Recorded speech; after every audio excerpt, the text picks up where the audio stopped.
remplacé par un double. Je n'avais jamais cru aux histoires de double, jusqu'à ce que je trouve cette cassette audio, posée sur le trottoir sous la lumière vacillante d'un lampadaire.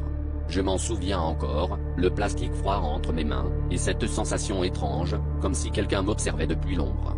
Curieux, je l'ai glissé dans mon vieux lecteur, pensant trouver de la musique oubliée ou peut-être un message d'amour anonyme.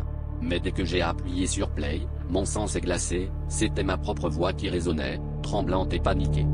La voix sur la bande suppliait qu'on l'écoute, qu'on comprenne. Elle racontait en détail des souvenirs précis de ma vie récente, le café que j'avais renversé sur mon t-shirt préféré, la dispute avec mon collègue, la façon dont mon chat me fixait étrangement depuis quelques jours. Mais bientôt, la voix évoquait des événements inconnus, comme si elle avait continué à vivre à ma place après un certain point.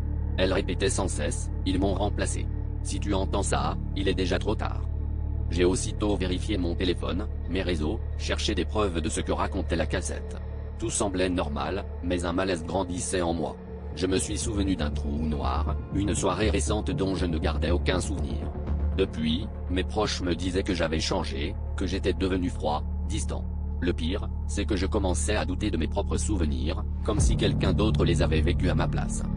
Ce soir-là, alors que je me regardais dans le miroir, j'ai remarqué un détail qui ne collait pas, une petite cicatrice près de mon oreille, que je n'avais jamais eu avant.